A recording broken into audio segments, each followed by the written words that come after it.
James gave me an opportunity to come, what he called shadow him at Blue Man Group. So he took me up for a show, put a little black hoodie over me, and I sat like right behind him. When he counted the band in, hit those drums and everything lit up.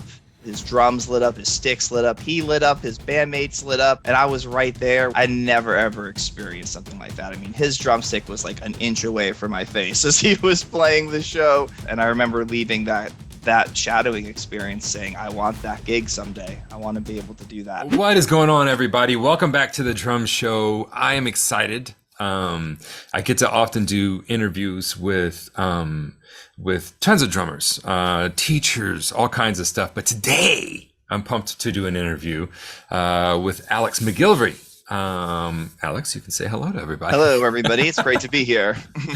And Alex is a former student of mine, and I was just telling him, Grant's the community manager here at SDS, and we have wanted to for a long time interview students in the Drum Better Daily program, because we have students that, you know, I run an online drum school. I have for 12 years. And so the goal is that whatever the students' goals are, I want to match with those. So if they're, you know, I've said this before, if they're a heart surgeon and they just want to use it to de-stress, well, I don't want to be bugging them and stressing them out with the thing that's supposed to be fun for them, right? We want to keep it in that zone. If they want to play in a country band, I use these examples because these are actual examples. If they want to play in a country band, you know, cool. Let's put you in that direction. Let's give you those resources that are going to give you the facility to do that. If they want to play professionally, okay, we can go there. Let's like go deep as we want to. You want to be a weekend warrior? That's great. Your kids are learning an instrument. You want to play with them? That's great. So we have students that are succeeding, and I don't even call it at all levels. They're just succeeding how they want to succeed. That's what I always tell people. I'm like, you really need to dissect and look at, what does success look like for you? Like, what does it feel like? What does it look like? That way you know when you got there. In other words, there's no like ambiguous, I made it. You know, it's like we're going to be trying our whole lives to make it, air quotes, whatever that means. But if we outline, like, to me, this is success, then when we hit those, not if, but when we hit those markers, we can set new ones, you know, and that always keeps us moving forward. So Alex posted in the, I think it was the Facebook group, wasn't it? It was the Facebook group. Yeah, excellent. He posted, so he's playing for the Blue Man Group now, and which I'm excited to talk about. I may or may not have told you. I actually looked at auditioning for the Blue Man Group whenever I was first out of college. Mm-hmm. Turns out I was the right height and the right, you know, composure. You know, they had like back then, I don't know if they still do, but they had some strict confiances, like what they accepted as blue man size and body type and everything. But I was also looking at, you know, I was married. I needed to find money. So I looked at going into the services. I looked at, you know, going on cruise ships. Instead I came to Nashville and slummed it for a couple of years. So, but yeah, so, all right, take me like, I always hate it when they're like, take me back to the beginning. But seriously, like, I actually don't know much of your story. I'm interested in it though. And so kind of take us back, you know, when you started drumming, how you've gone through learning and how you wound up. Now, just so everybody knows, the Blue Man Group is not Alex's full-time gig. He has a day job, and then he also does the Blue Man Group. So this is kind of what I love is, this is some of the most successful musicians I know have a pretty great day job they enjoy, and then they also have this music outlet that they get to do too. In other words, they don't feel like all of their income needs to come from music to be considered a musician, a working musician, a successful musician. They also have other interests and other talents. So with that being said, all right, so how'd you get started in drumming, man? Sure. I started my drumming journey in 5th grade. I had kind of gone through a bunch of other different instruments, trumpet, guitar. I mean, I really went through the gamut, and really struggled to find something that I was clicking with. And I don't know, there was something about picking up a stick and smacking something really hard that felt really good and felt really, really empowering. And it clicked with me really quickly. And it was something that I became known for among my friends as you know, the drummer, the musician of the group. And I kind of took it off from there. And as I progressed through grade school, as I progressed through high school, thinking about the things I wanted to do with my life, drumming was always kind of a part of that journey. I went to a high school where there was a lot of really, really brilliant, smart people. So when they were all getting into like Harvard and Stanford and all these really crazy colleges, I was not even close to, being in that level. So the only thing that I really thought about in terms of wanting to pursue something was music. So I thought a lot about music college. I talked a lot with my music mentors at the time. And they said, if you're serious about pursuing drums, you've got to get in contact with this guy. His name is James Murphy. He's kind of like the Boston guy. And I said, yeah, that's what I want to do. So I got in contact with James. James at the time and still currently is one of the drum set players for Blue Man Group in Boston. So that was the first kind of connection there. But at the time, I just wanted to get into music school. So James really kind of whipped my butt into shape so I could start reading, start playing multiple styles, start expanding beyond kind of the punk rock drummer, I guess that I would call myself, So James was a teacher for you, correct? Yes. James was a teacher for me. That's funny. I started out in punk rock too, so yeah. I totally feel you there. Yeah. And then I got into music school. I got to Berklee College of Music. That's where I went to go study. And then while I was at Berklee, I was thinking a lot about what it was I wanted to do with drumming. And again, James gave me an opportunity to come, what he called shadow him at Blue Man Group. So just for those that don't know, like when you're in the band in Blue Man Group, you're kind of painted in these like neon colors. You wear this glow in the dark suit. And if you don't wear those things, you're basically invisible to the crowd. So he took me up for a show, put a little black hoodie over me, and I sat like right behind him while they played the show. And that was kind of the moment for me. Like if you're talking about like what was the moment that inspired you to want to have music be a part of your life, like in perpetuity, it was that when he counted the band in and hit those drums and everything lit up. His drums lit up, his sticks lit up, he lit up, his bandmates lit up. And I was right there with the in-ear monitors in my ear, the sound coming through. I never, ever experienced something like that. I mean, his drumstick was like an inch away from my face as he was playing the show. It was really one of the coolest things I've ever seen in my life. And I remember leaving that shadowing experience saying, I want that gig someday. I want to be able to do that. And now some 9 years later, the opportunity presented itself to me and I went for it. And that's how there's a lot that happened in between there, but that's kind of how I was made aware of you can be a drum set player for a Blue Man Group. I had someone that showed me what it was like. And that's how I figured out that was a gig that I was really interested in pursuing. So, I mean, I got to say, like, there's no lack of competition for gigs like this. I don't know if any of you have ever gone out for gigs or gone to a cattle call audition, or there's no lack of drummers willing to, come out and attempt to fill an open slot, an empty slot.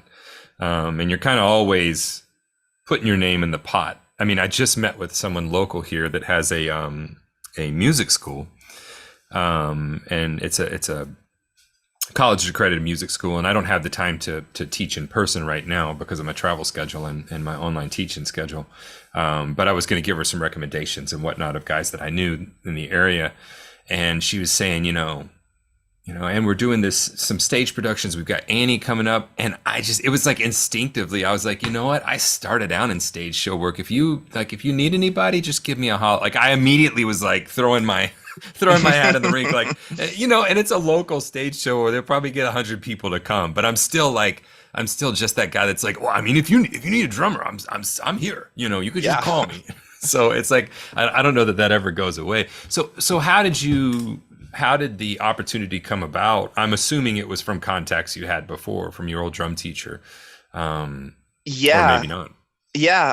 And life really does work in mysterious ways, I guess is the best way to kind of start the story. Cause this was So this was actually my second time auditioning for the gig. The first time I got a chance to audition, I kind of did it through the very standard way that most musicians go about doing it. I told James that I was interested in this, and I would do whatever it took so that when the opportunity presented itself, he would feel comfortable sharing my name with his contacts, which is you want to make sure that you're putting yourself in a good spot for your teacher to feel comfortable recommending you.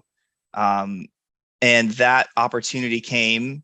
I practiced my butt off. I mean, I was watching videos all day long on Instagram, YouTube, trying to find every little nook and cranny of ways or things that I could potentially anticipate that they might ask me to do in the audition. And I got past a few rounds, but when it came to the final round, I ended up not getting the gig. And that was obviously a bummer at the time. I was going to say, how'd that feel? Yeah, it was a bummer because I felt like I had done all the right things and it didn't pan out in my favor.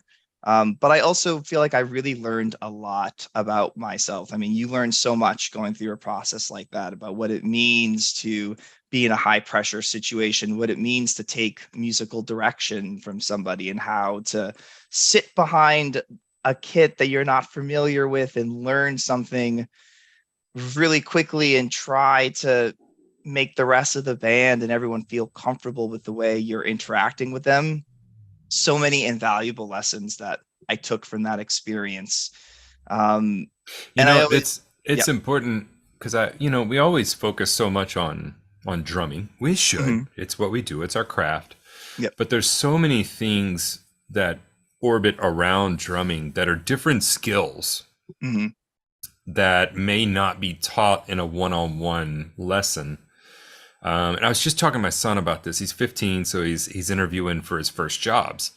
And he went to his first interview. And I told him, I said, don't expect to be good at interviewing. You've never done it, but it is a skill and you can get better at it. I said, there's the skill of actually doing the job they need you to do, but you have to get past this thing they called an interview, which has nothing to do with the job you're going to be doing. It's actually a skill. You can learn how to do it, and so the first interview he did, they said, you didn't smile enough. And I'm like, okay. So he came home and he was, kind of bummed. And I pulled him in a room. I said, okay, so let's go over some things. And we workshopped it. We were like, hey, here's how you stand. Here's how you look them in the eyes, shake their hand. Don't shake it too hard. Don't shake it too limp. Don't, like we're going back and forth and I'm kind of showing him this stuff. And I said, okay, the next one's going to be better, man. And so it's kind of like putting those reps in. And I tell everybody, any chance you get to audition, I auditioned for a lot of stuff when I moved to Nashville that I actually didn't want. And I went in specifically knowing I probably didn't want that gig, but I wanted to audition because I needed that practice. I needed to audition because there would come a gig one day that I did want, and I needed to be good at that skill at that time. So you learned a ton from it, right? I'm sure at the time you weren't like, this is such a great learning. At the time you're probably like eating Twinkies and you're like doing what I do, guzzling Coke, eating Twinkies in your room, smoking candy cigarettes, like doing all the thing, It definitely was not an immediate reflection of, oh, what a wonderful learning experience. But over time, as I reflected on it, I gave myself the appropriate amount of time to feel bad for myself. And then afterwards, I was able to kind of reflect on it a little more critically, I guess, and take away the lessons that I wanted to take away from it. One of them was, I wish I had auditioned more before that, because I think that skill set needed some work. Yeah. You said something real important there. You said you gave yourself the appropriate amount of time to feel bad about it. That's something that I do. And whether it be on a show or it be on an audition or whatever it may be, I actually give myself a time frame of like, nope, I'm going to be pretty bummed about this right now. Cause I think we need to like let ourselves feel that and kind of like lean into it. I think too often we shy away from those things. And like your disappointment deserves to have some you spend some time on it, and I think that was really important. But then past that date, I'm kind of like, okay, get over it. Like, what can we learn here? You did the whole being sad mopey thing. What can we learn from this? Right. So that's a really important thing you just said. Absolutely. And then From there, I went on to do a lot of cover band, wedding band work. I was a band leader for a very busy gigging band for quite some time. COVID happened and shut all that work down.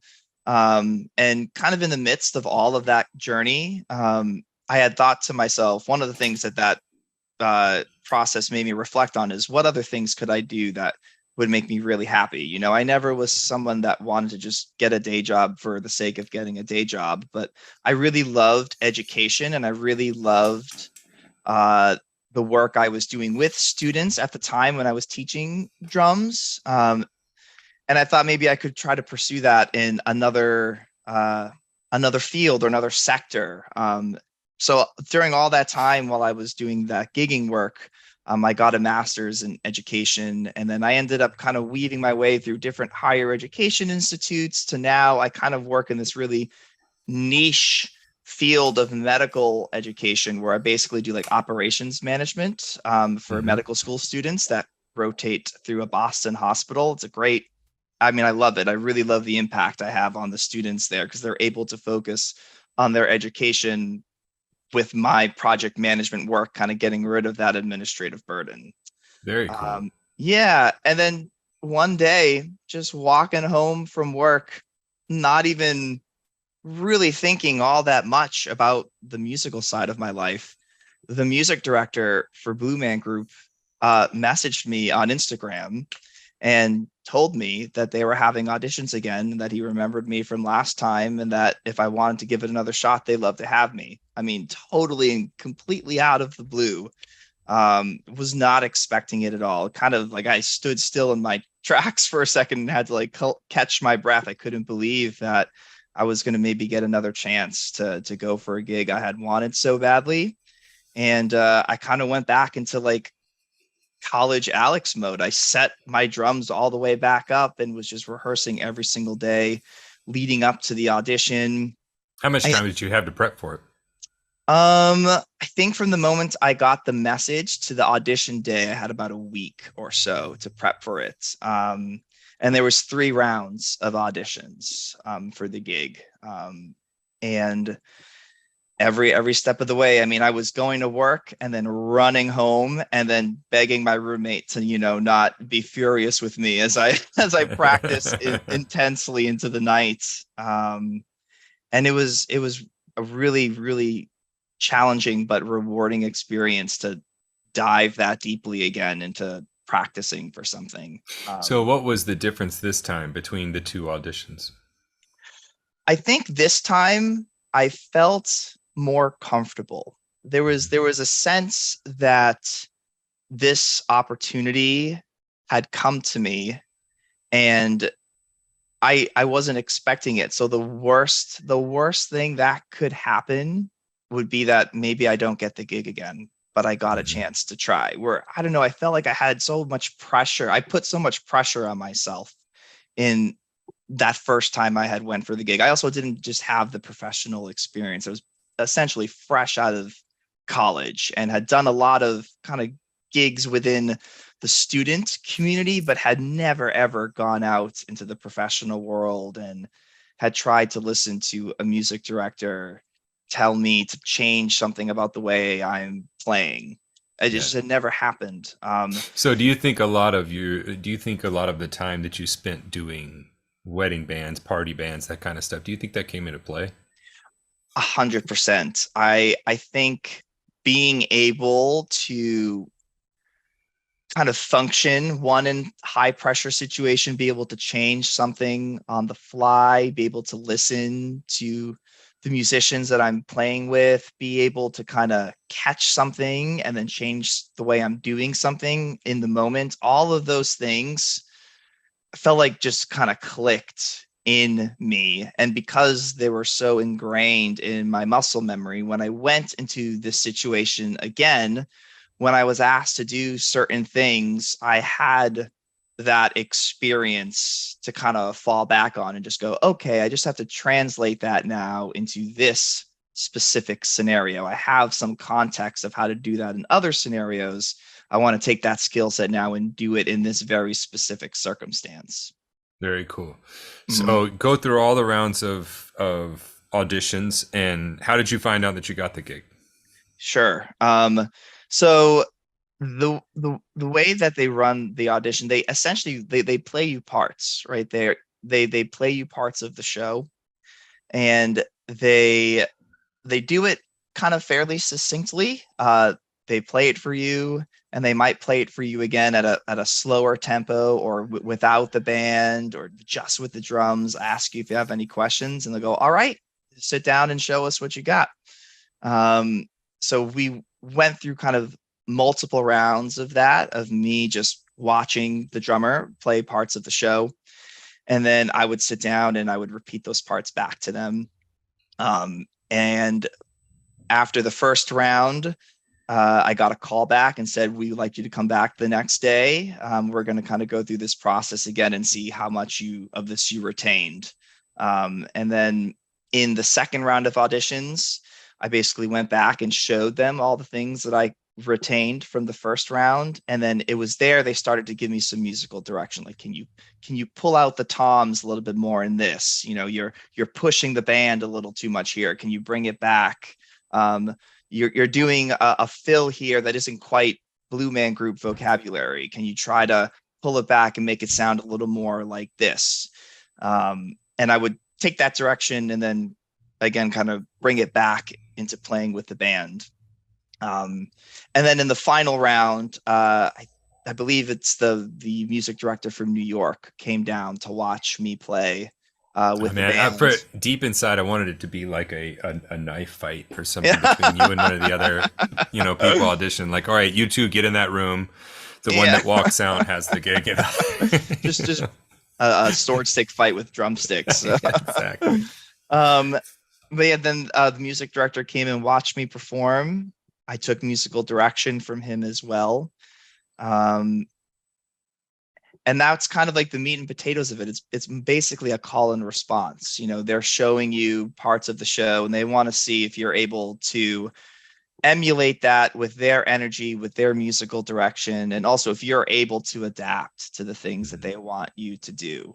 A lot less about being able to do something really fast or do something really crazy. It's, can this person listen to his band or their band, and can they take feedback from us and implement it into their playing. So I have felt really good.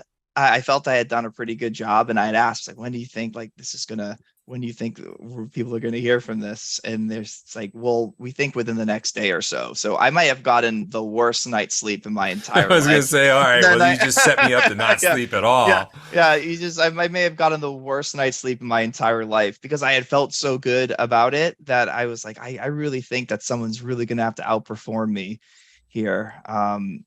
And then the next morning I was at my day job, just I don't know, I think I was like answering an email or something, and I saw a phone call from the stage manager come in, and I just ran outside of the hospital. I picked up the phone, and they said, we'd love for you to come on board and join the band. And it was like that moment that every, I think, student, every drummer, every musician dreams of. To get the call that says you got the gig. I mean, it was very hard to focus the rest of the day. That's awesome.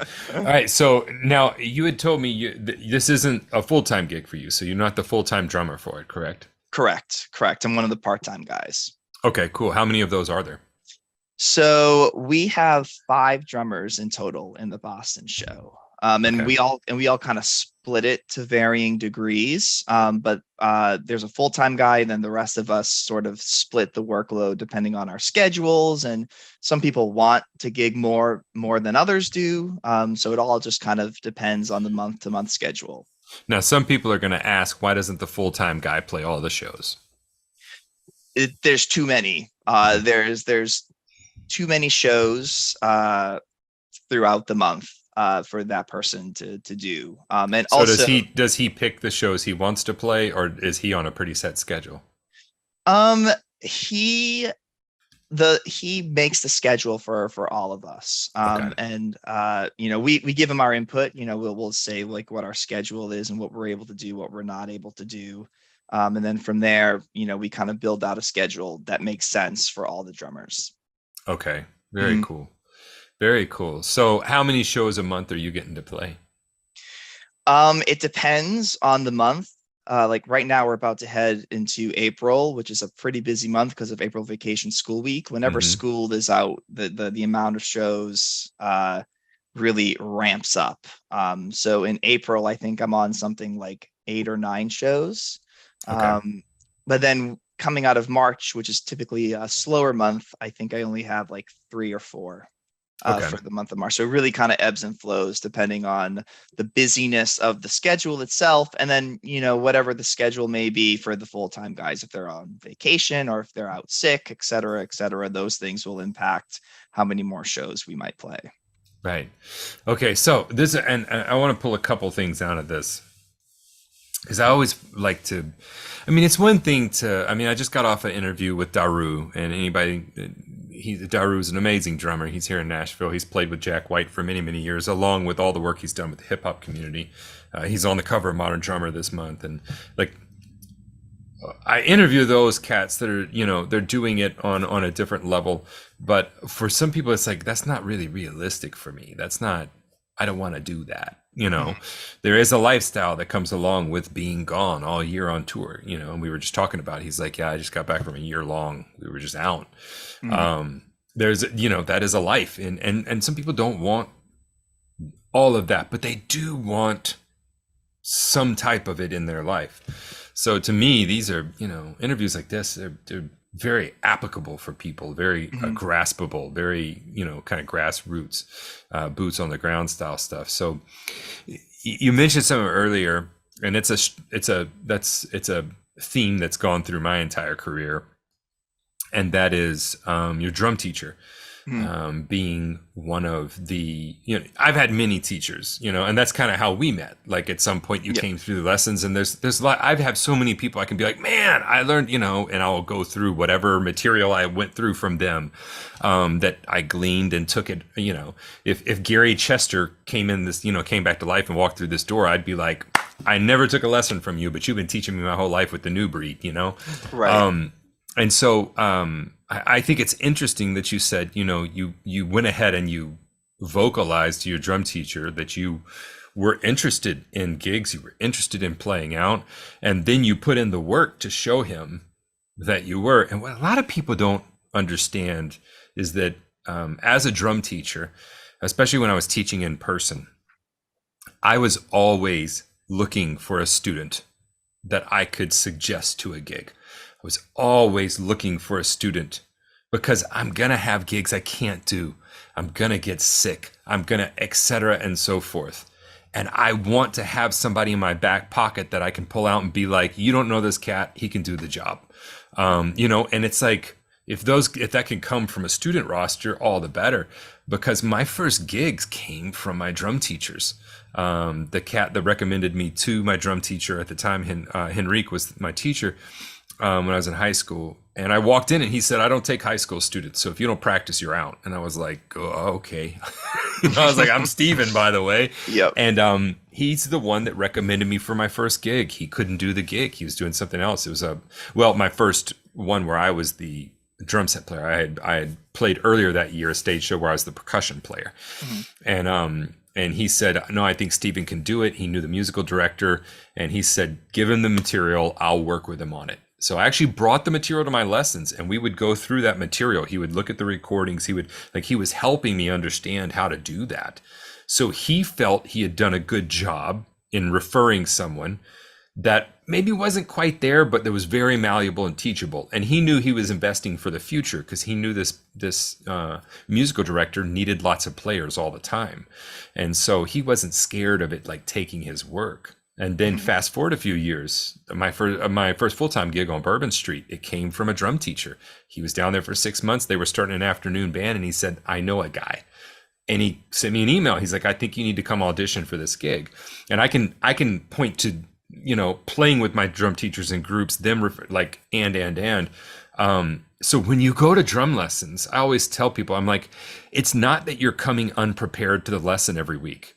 What are your goals? If your goals are to be playing the gigs they're playing, why in the world are you failing that audition every week? Like, he's watching you. He's watching, not that you know everything when you come in there, or she, might I say. Yep.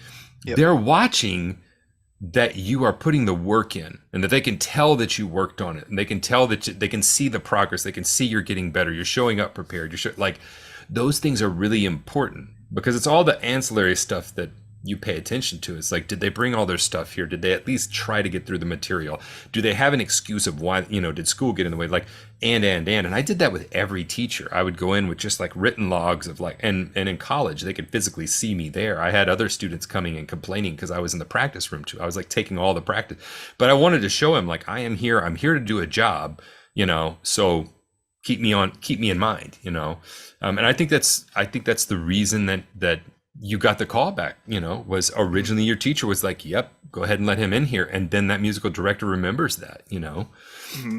I think that's a really cool thing to keep in mind for everyone, is that you're always auditioning, life is an entire audition.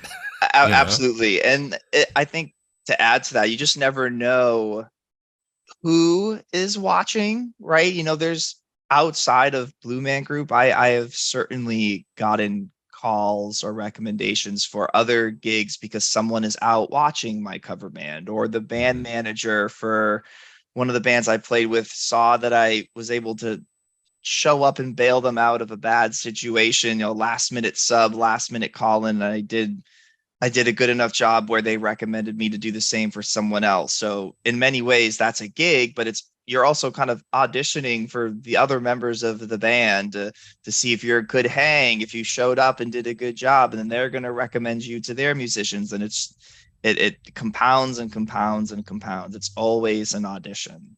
That's amazing, man. Mm-hmm. So how long have you been on the gig? So I'm coming up on 7 months. Okay. So still very fresh and very new to the gig. Are you still enjoying it?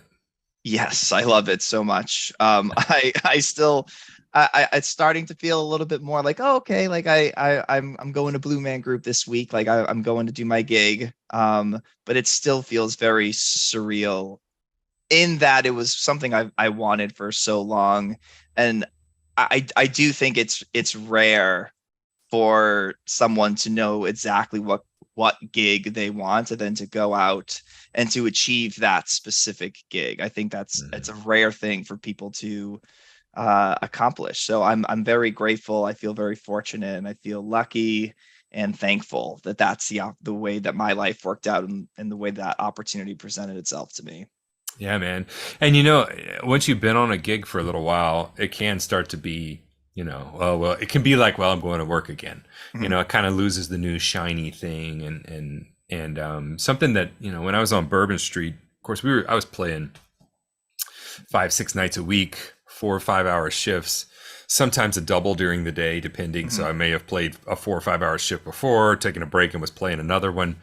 And it got to where I remember one night I was sitting there and I was just, man, I was bored. I was tired. I didn't want to be there. It was work. And I was sitting there watching TV while I'm playing. The bar was empty. It was a slow night.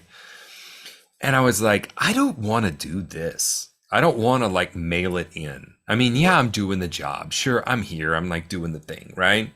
But I don't want to feel like this while I'm doing. That's not why I got into it. Mm-hmm. And so, and the gig I'm on right now, it's like we play a similar set every night. They're the same songs. It's not like we're reinventing the songs, but that's a different crowd. They've never seen it.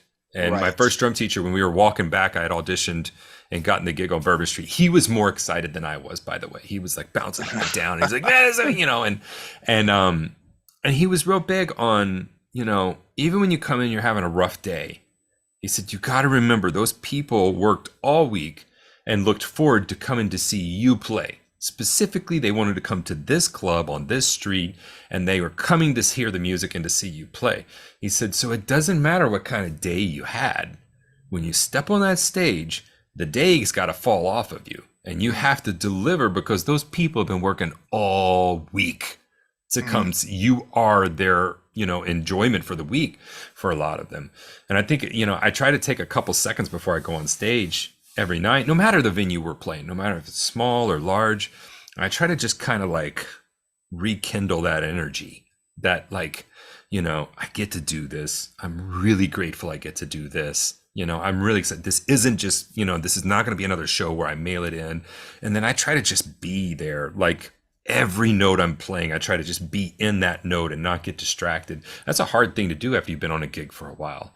But I think it's something that the other players notice. And I think it brings another level of life to the gig and to the band, that when they see a person that dedicated, that committed, that into it, after that, it kind of is, they want to get in on that too. So just as you get into that gig, I don't know, I started Absolutely. rambling there, maybe that's, but I have had gigs where it's like, okay, well, this is same old. And nowadays I'm just like, life is too short, man. This is cool. Not everybody gets to do this. Totally. And you said two things that I really resonate with. The first being that one of the really awesome things about the gig that I really appreciate now is that whenever I'm going into this gig, there's always kind of a different conglomeration of band members and Blue Men. Like we have different band members and different Blue Men. So depending on the structure of the day, the show is going to unravel, plus the audience interaction that happens throughout the show is always going to unravel in a slightly different, nuanced way. And I love that about this gig. It always keeps me kind of on my toes. It's impossible to just kind of sit back and go, it's going to be the same as it was last week, as it was last month, because depending on who is playing the Blue Men that given day, or who are my bandmates that specific day, whoever's on zither or Chapman stick, or maybe they've switched for the second show, their choices they're going to make are going to be different, and it's going to influence the way I articulate myself on the drums, the way I try to soundscape the actions of the Blue Men that day. Maybe the audience is doing something that no one is expecting, so now we're in like a holding pattern, and we're all trying to figure out how we're going to get out of the moment that we're in. So that's an aspect of the show I love. It always keeps me on my toes. I'm always in it, and it's always something new to discover, I guess, is the point I'm trying to make with that. And then the second part is that, like, everyone that comes to see that show, they've spent their hard-earned money to go and have a good hour and a half to enjoy comedy and a good music show. And the effort on a macro scale, from the actors to the musicians to the crew to the front of house staff, I mean, all of these people live, breathe, and die Blue Man Group, and they love what they do so much. And it is so evident from the moment somebody walks into the theater to the moment they walk out. And seeing all of that really inspires me to always constantly push to be better and to meet them at that level.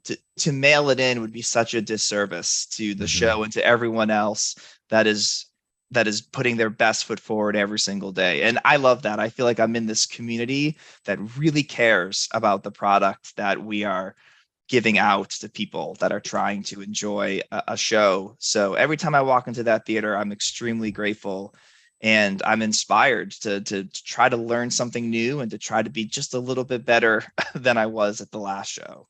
Yeah, and it's such a hard any job. That's a hard thing to remember.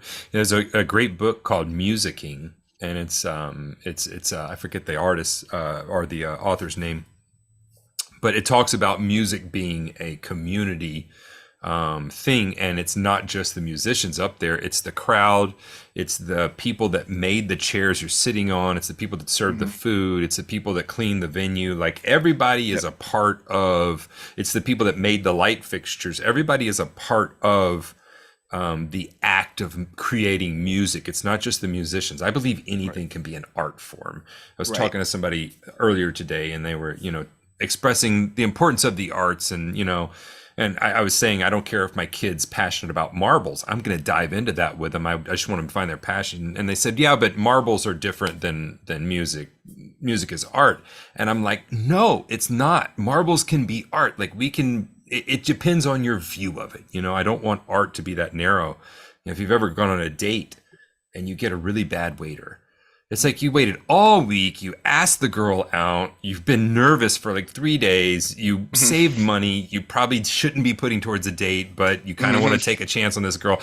You go out to this restaurant and this cat's having a bad day, and so he's just gonna piss and moan all over your date. And what's the thing you remember? It's like she remembers we had this horrible wait, Right. it's like that can affect it so much. And I think it's the same way with what we do with music. It's like, our demeanor, how we approach it can really have an effect on everyone else's experience, even the other musicians. Can't tell you the number of musicians that have been fired from gigs because they were lame. They Hmm. were just lame to be around. They were always complaining. They didn't want to be there. They wasn't paying enough. The food was bad. It's like, shut up. Hmm. Come on. Not Yeah, everybody gets to do this, I know. Hmm. So, There is definitely every time I go up there we go up into the band loft. There's like I'm always when I sit down behind that kit. I remember that at one point I was watching from afar, wanting to be behind that kit, and I never take for granted that now I am sitting behind that kit, and I kind of take a moment to reflect on that, and then it comes time. I hear them finishing up their part downstairs. I know I got to count the band in, and then it's we're into the show, and it's yeah, it's awesome. Yeah. we had one of the guys on the crew. We had a run of shows with great artists and great band. Cody Johnson. We were out with Cody Johnson, Randy Hauser, and so they're very big venues. We were Mhm. playing arenas, and that only matters because of what I'm about to tell you. Yep. So we pull up, and a lot of these musicians, they've been playing these types of venues for a long time. It's just like it's a Tuesday to them.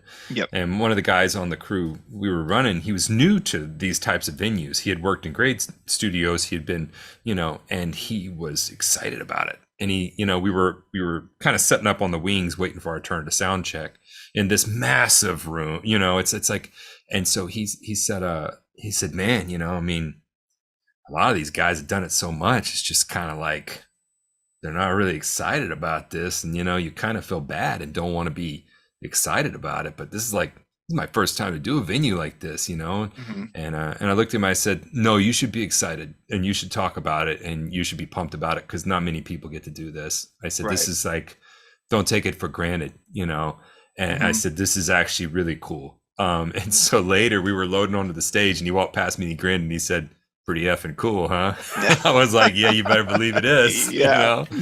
So, Mhm. but it's like we got to give ourselves permission to be happy, to be excited about what we're doing.